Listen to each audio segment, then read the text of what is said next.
Best of r/Tales from Tech Support episode 41. Hello world. I'm a lowly technician working at Radio Shack franchise specializing in computer repair. My duties include everything from helping Granny log on Facebook to board level repairs and network administration with an unfortunate side of retail. This is a little SAR to remind you that end user stupidity extends beyond that of computers. Full disclosure, I am not even sure if this post is welcome here, but everything in it happened while I was on the clock. To preface this, our methods aren't what you would call the industry standard, and frankly it is unlikely that many would even be considered industry tolerated, but we are located in coastal Texas, so what can you do? Specifically, I am referring to our means of hard drive destruction. You see, we like our guns, and I find nothing takes out a platter better than a 12-gauge slug from a bullpup. We are pretty open about our process, and occasionally a client will choose to take care of the drive themselves with a hammer or drill, and sometimes even by emulating us, but many request we handle it for them. In the event a client does seem the rootin' tootin' type, we inform them not to use a handgun or birdshot for safety reasons. I may or may not have discovered the handgun option is dangerous personally, and may or may not have a thigh scar to show for it. Full stop. Occasionally we forget to give this warning or assume that they should know better. Friends or people we know should know better, such as range officers, Leos, or lifelong hunters, and it usually turns out just fine. Usually. A few years ago I had the opportunity to directly observe a hunter lack common sense while disobeying my warning. You see, I was delivering the computer for him and his wife that I had just replaced the hard drive in. He asked what to do with the old drive, and I told him to hang on to for a bit, then destroy with one of the aforementioned methods. I'm a gun guy and he wanted me to make sure he hit the important part, so fuck it, why not enjoy the show? He grabbed his rifle and I was chilling from his to be shooting position while he walked the drive down range on his driveway and was tossing it in the air as he went when his deft fingers mismatched his daft mind and down it went. Now, rather than bending down to pick it up or coming back to take aim with the rifle, he decided to instead whip out his trusty concealed carry pistol that I had no idea he was carrying, and capped that bitch with a soft point. 32 ACP. For you non-gun guys, this is one of the weakest possible handgun cartridges that are still considered viable, having about half the energy of the round that may or may not have bounced back at me several years before that, causing the lead to splash his leg, skinning it up a bit and embedding an inch-wide chunk of the circuit board in his lower calf. He was fine, just shook up a bit and stuck explaining the new hole in his new pants leg to his wife, which probably ended up in more injuries than the accident. He even limped back over to where he planned to shoot from and cut the platter almost in half with one round through the top of the case. I ended up dropping the delivery fee. TLDR. Guy who should have known better shot a hard drive right next to his foot and cut himself up a bit, and making his own designer jeans in the process. Thank you. Next. Rogant says, I was just instructed to disable the CEO's account. Post reminded me about something that happened to me a long time ago. Several said they would like to hear it. Several others have asked me to repost it over here. So here I'll go. This is their fault. Me. I'm the sole person in the IT department for a medium-sized business that should likely have at least 3 and an actual budget. It's also in an entirely unrelated sector of business to the other company this story is about. To preface this, I did not run this by corporate legal first. While I am mostly familiar with the rituals to make contact with Dimension, which council resides, at this time of the year it's hard to find the specific breed of goat required. So everything here is my personal opinion and impressions of what happened. As far as I know, the statute of limitations expired a while ago on those that were suspected of wrongdoing, and all the legal cases on the matter were settled many years ago. TL. Doctor. I get told at 4 PM on a Thursday that the entire C-level of another company, which I don't work for, is being fired, and at 5 PM I'm being sent over there to get everything, install cameras, and they can't know you are there, and that I will need to be able to lock them out of everything Friday night. The owners suspect the upper management of stealing money, mismanagement, and conspiring to start a competing company while using his to build credit and fund it. Spoilers. He was likely right on all of that and then some. What I wasn't told at this meeting was that I'd be reverse engineering the entire business for several weeks, running it for almost 6 months, and all the while doing e-discovery for the next 2+ years.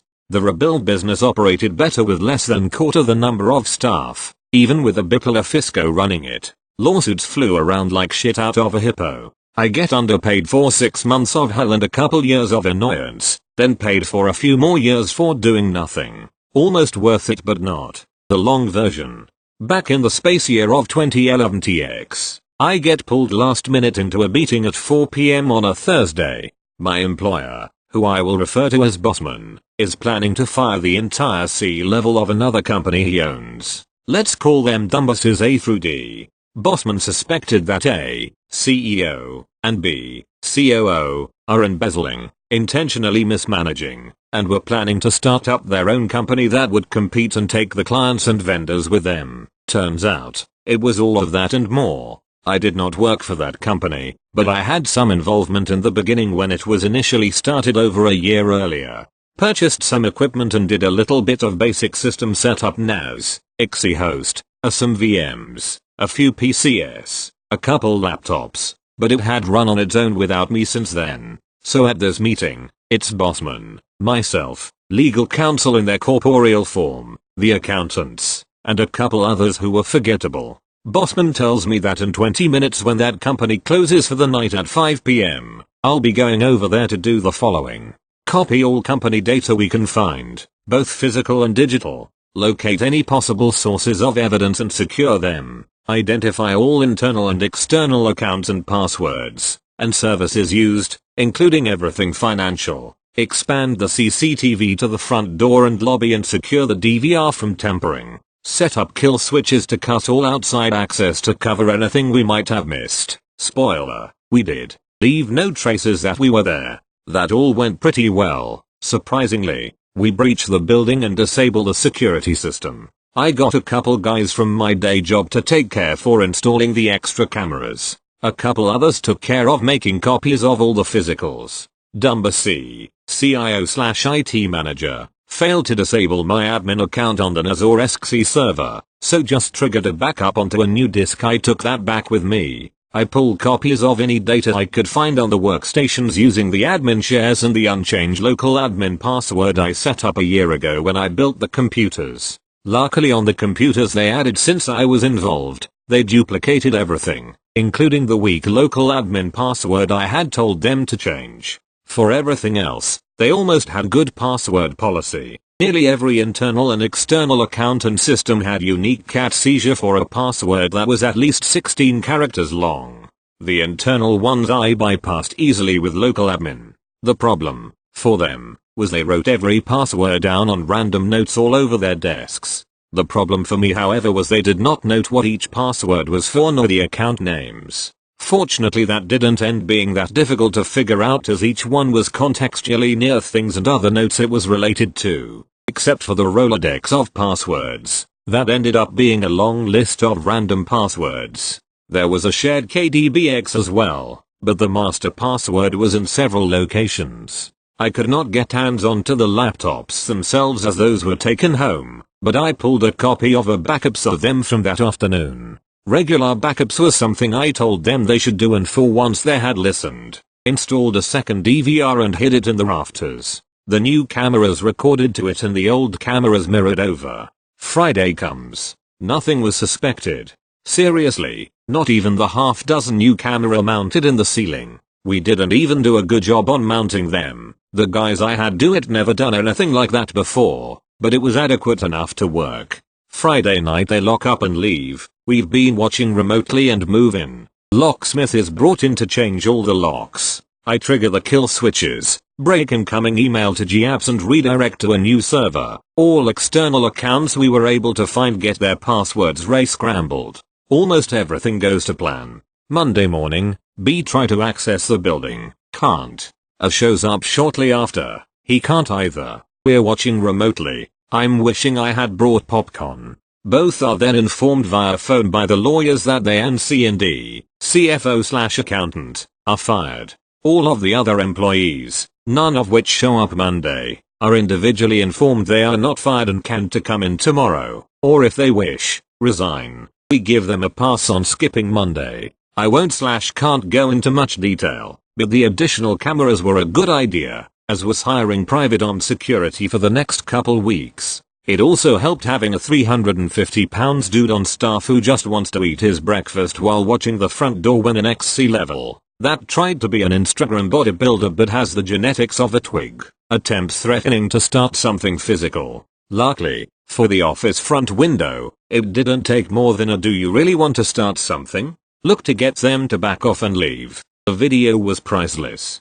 Going back to the other employees, none of them showed up Tuesday, or the day after that, or ever. Most didn't even call in, 2 did because they wanted stuff they left behind, but that ended up being a trick to get into the building. It's not like they didn't know the phone numbers, those were all the same. We tried to contact them, but they would not answer or talk. I know what some of you are thinking, and yes, nepotism. Since they didn't show up, call in, or quit, it was all classed as no-shows. Which ended up being hilarious when like a month later a bunch of them tried to file for unemployment saying they got laid off. It denied all of the claims. We almost didn't decline filing perjury charges against them. So we had to restaff the entire company, which was easy. Got some really good people, somehow, way better than that company deserved. Meanwhile I'm spending the next several weeks taking control over every account and system as we find them, and generally reverse engineering the entire business so we can run it.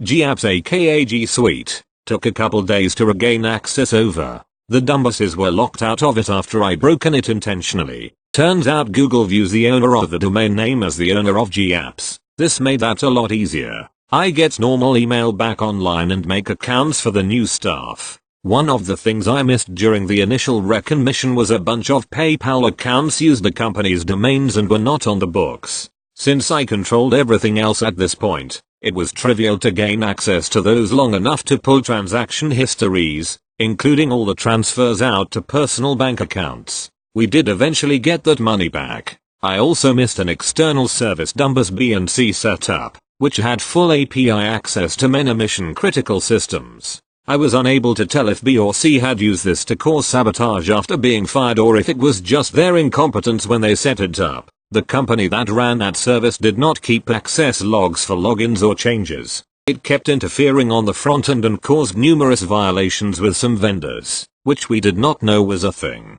It took less than an hour to properly configure the service's limits to not violate the terms with various vendors. Of course it took us a month to find all the policies with the vendors since A and B did not keep that info anywhere and had been intentionally violating these themselves to make money and used shell companies to hide this activity from the vendors. And Botman. Fun times. Figuring out how the company ran was a massive pain. It did not help that everything was either very poorly done, just highly inefficient, or outright bad wrong. There were notes on random walls about how to do certain procedures, but all were long outdated.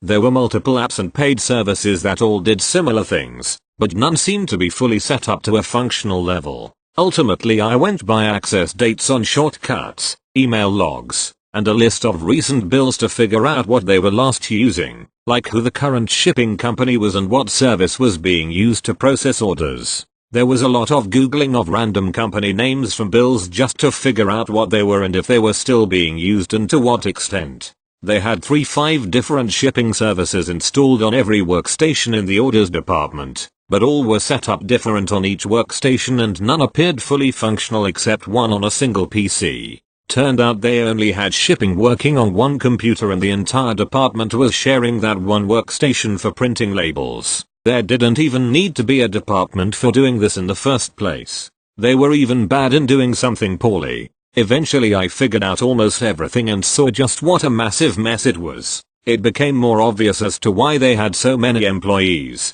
I mean other than the nepotism. I had literally never worked with anything remotely like that sector before this, but reconfiguring just a few of the services that were already being paid for got the company running with just 5 people, and 2 of those were part-time. For example, what previously took a department of 6 full-time employees to process orders was now a one-person task of pressing a button twice a day, and that button was already there and would do this if it had been set up competently. I effectively became the COO/CIO/IT department for about half a year to get it running smoothly-ish with new management and staff. The IT needs were so basic that an MSP would be overkill. let alone the 5 figures monthly payment that A and B were funneling to C's personal company for consulting services. The new manager of the company didn't know that they were doing, despite what they would claim. But it was such a basic business that have any level of part-time management not trying to steal money and actively burn it down was enough for it to run fine with a couple competent staff actually running day-to-day operations.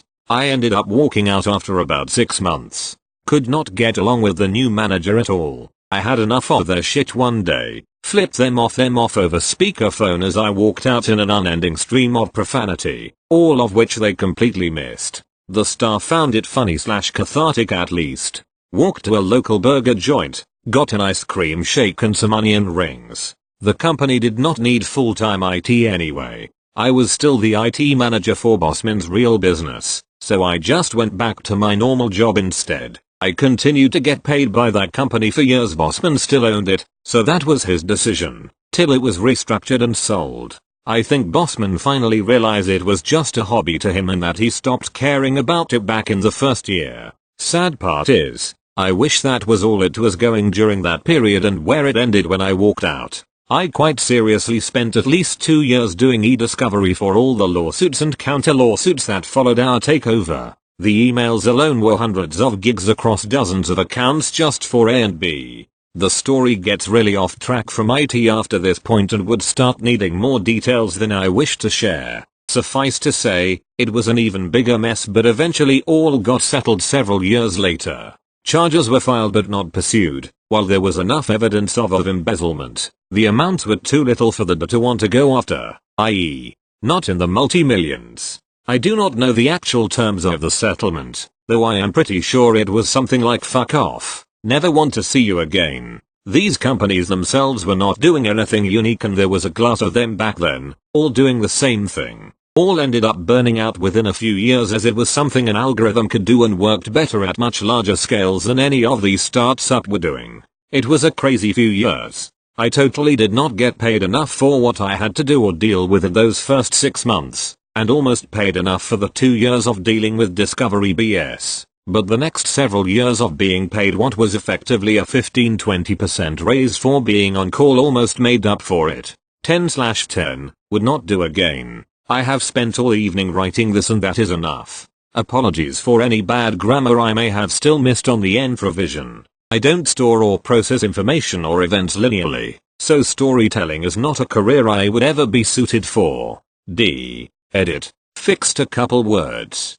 Thank you. Next. Me. Obvious. User 1. One part of the billing staff. User 2. A member of the customer support. User 3. Just a random worker I disturbed. Boss. My boss. Ojo. The one person who started everything. Is. Our inventory system. A total mess. IT admin. The one who lives in the server room and knows everything. TGNL. That guy that nobody likes. City far away, a city around 300 kilometers away from, company, and thus, me. Leasing company, top devices for low prices. The company we get our IT devices from. This happened to me last week. I work at company, a medium-sized power distributor with around 4K staff. Since Win 7 support is ending, the last wave of old devices were needed to be replaced. We worked the weeks before to swap them all out. A tedious work, but nonetheless interesting to see how users used their devices. But that would be a story of its own mind. For this easy believed week we just had to swap the PCs and notebooks of our billing staff. About 40 devices. We swapped 35 devices without world-moving problems until Thursday. The other 5 were missing. They had been deleted out of the inventory system, but hadn't been given back. The was the only place where name and ID of the user using the device was stored.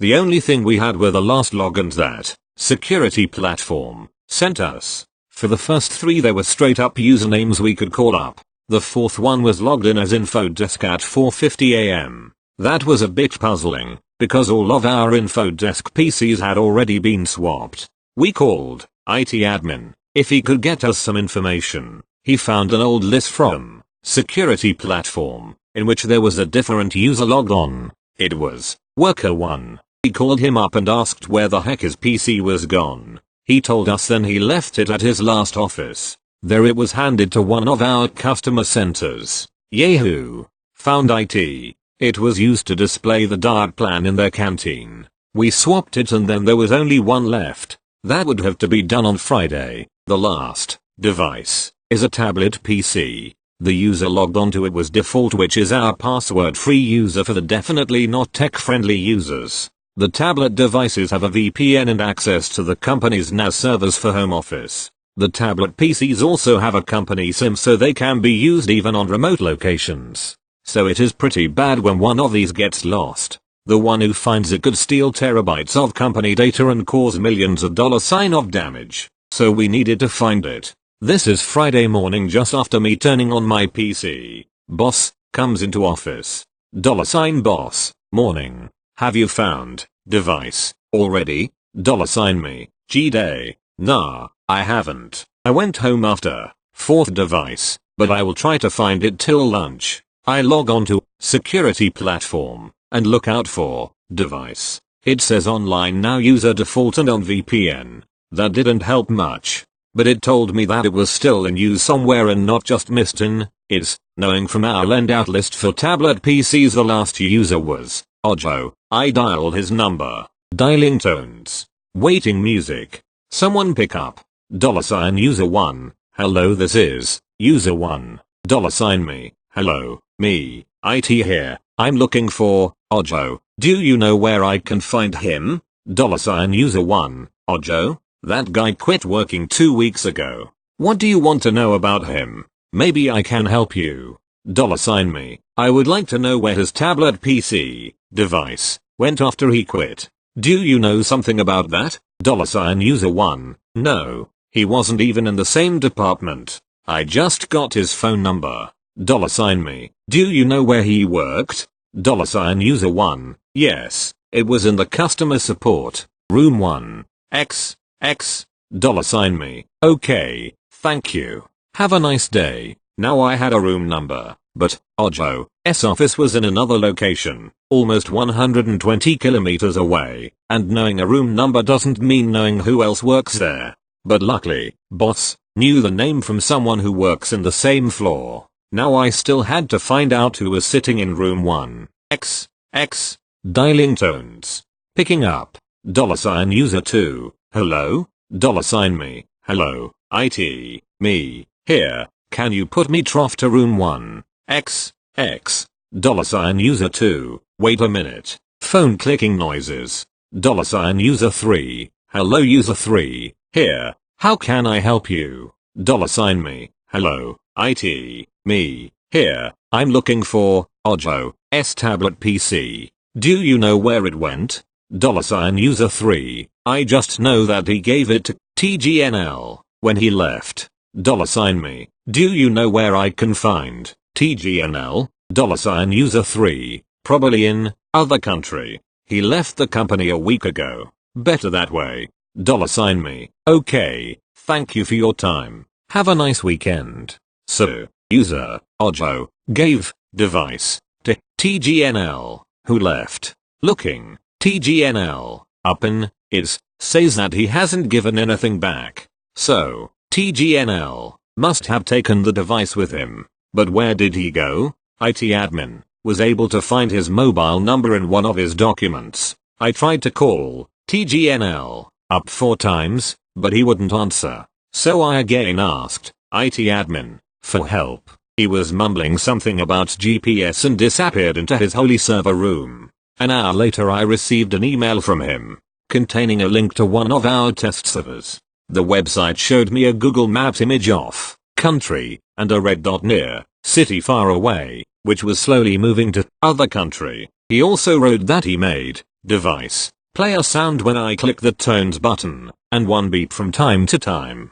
Great. It was already after lunch and leasing company wanted all their devices back on Monday. So into the car it was. Firstly a 2-hour drive to faraway city, and then the hunt for TGNL. After arriving in faraway city, I turned on my laptop with the GPS map and sat it on the dashboard. Then I drove out of the city on a country road in the direction of device, which stopped moving an hour ago. I drove down the winding street for almost 3 hours. Then I turned onto another counter road. This then led me into a small village. Device was somewhere in that village. I was driving off every small and smallest road I could find, but no trace of device. After searching till it was getting dark, I called IT admin. Somehow he was still at work. I asked him if he could make device screen light up and go off again every second or so. And lo and behold, he did it again. That guy is simply incredible. I then drove off all those streets again, until, in one of the smaller streets on the roadside, there was a box with stuff in it, and the stuff blinked. So I parked my car and took my laptop out. I went to the box, sent a beep to device, and the something in the box beeped thrice. Hey I found device. It was already 8 PM and I still had 5 hours to drive. But after a long day and night, I put device in the return bin for leasing company. The device, as I guess, took this route from IT desk to Ojo, who gave it to TGNL, who stole it, then got scared of the beeping and threw it out with some other office stuff, where I found it. That was the longest day on work I ever had. And all that because Ojo didn't bring the tablet back as he should have after quitting his job. TGNL didn't responded to our calls, emails or letters. He has another week, then company sues him for theft. Have fun and remember to keep your inventory system clean. Whoever finds a spelling or grammar mistake may keep it. It's yours now. Thank you. Next. User calling from home on a choke MacBook, as she is trying to administer a distribution list to add a new member but was not able to do so. Confirmed the distribution list in question. Tried to connect via VNC to guide user. Connection not working. User confirmed that she had enabled sharing. Asked user to check IP address. User confirmed only an internal IP address is shown. Advised user that this is most likely why she is not able to administer the list, as she is not connected to the network, so is unable to connect to the Exchange server. Sent user an email with a link to the guide on administering distribution lists from the IT requests portal. Guided user through connecting to the network via Cisco AnyConnect and pinning the shortcut to the dock. Advised login process, but user confirmed she no longer has the RSA app installed on her phone. User advised she will call back when she is in the office. Advised reference for the call in the email sent, and advised user to quote this if she calls back for further assistance with this issue. And all the while she's talking like it's me who doesn't know what I'm doing. Users, gotta love em. Thank you. Next. Do IT for a medical practice. Main doctor is a real tool. Get a call from the friendly lady manager. She says the doctor thinks his brand new PC was hacked. The call is on speaker and the doctor speaks up and says someone was scrolling through my email like they were looking for something. I mentioned that it sounds like a stuck down arrow key on the keyboard. Ask him if I can access his PC. He says he unplugged it. My tech was just going up that and he can stop by. Goes on site and finds every cable to everything was unplugged, included the cable into the monitor. Tech puts things back together. Monitor screen goes white with faint background. Does it even when not connected to PC. Tech borrows a monitor and gets doctor going. Brings 1-month-old expensive large curved monitor back. It was connected via DisplayPort. Confirmed with the tech that the cable into the monitor had been disconnected. DisplayPort cables have a tab that needs to press to remove from socket. Doctor did not know this. Had ripped out cable. I can feel the connector is now loose. Called friendly manager to tell her the doctor broke the monitor. She says oh well. Thank you. Next. A little background.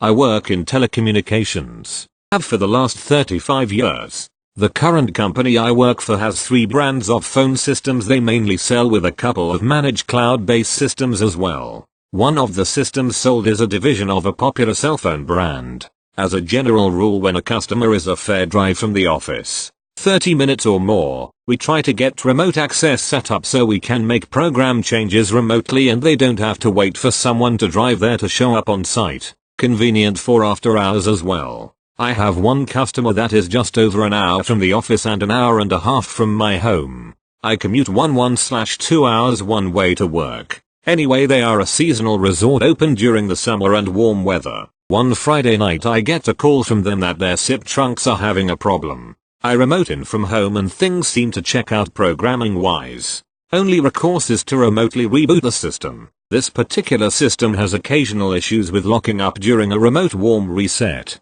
which is exactly what happened. Now I can talk someone through powering down the system, or I can drive there with a 3-hour round trip after hours rate plus time on site. I tried calling the person on call for the resort, the owner's son, and walking him through a power reset. The conversation goes something like this. Me, hi, this is me from company. Can you get into the admin building and reset the phone system? It has locked up and needs to be reset via the power switch. On call, yeah, I can get in there. Me, great. Do you see the silver box with manufacturer's name on it in the bottom of the wall rack in the IT room? On call, yeah, I see it. Me, good. Reach around to the right rear side of the system. Next to the power cord is the power switch. Turn it off. Wait 30 seconds and turn it back on. It will take approximately 3 minutes to boot up and everything be usable again. On call, I don't feel comfortable doing that and chance screwing something up. Me, you won't mess anything up. Just power it down, wait 30 seconds and turn it back on. On call, I'm not going to touch it. Me, if you do this right now your system will be back up and running in less than 5 minutes. And you won't miss that many if any calls since it is 8 PM. If I have to drive there to do this it'll be almost 2 hours before I get there. And it will cost you $130.00/HR after hours rate. Times 3 for my round trip drive time plus however long it takes me while on site. And you will be down and unable to make or receive phone calls until it is up and running again. Do you really want me to charge your dad almost $400 after hours rates for drive time plus whatever time I spend on site? Plus have your system down for a couple hours? On call, yeah, you need to come on site and do the reset. I really don't feel comfortable doing it. Get myself ready, laptop loaded up and drive on site. Now it almost 11 PM.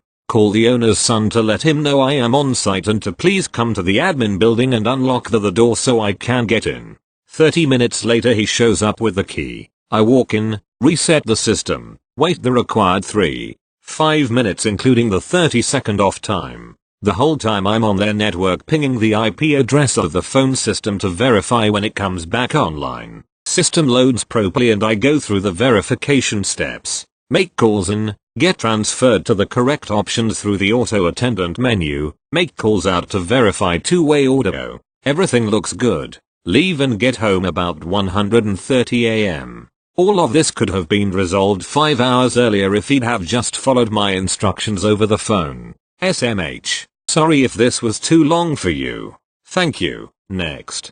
Hello TFTS. Ready for a WTF moment? So, as we all know, you can go days, weeks, months, seeing the same errors. Then, it happens. That wonderful moment when you find an error that stops your mental gerbil wheel in its tracks, and leaves you wondering if you can even computer, bro. Introducing the cast. $me equals me. $IU equals innocent user. $TP equals training person. Roll scene. Here I was, minding my own business, totally not browsing TFTS and enjoying an MTK, when I get a call from $TP. $me help desk, this is $me. $TP hey $me, I have this weird issue, do you have a second? $me intrigued now sure, what's going on? $TP well, $IU has to file something with this person, and it has to be in Callisto MT, per the stipulations.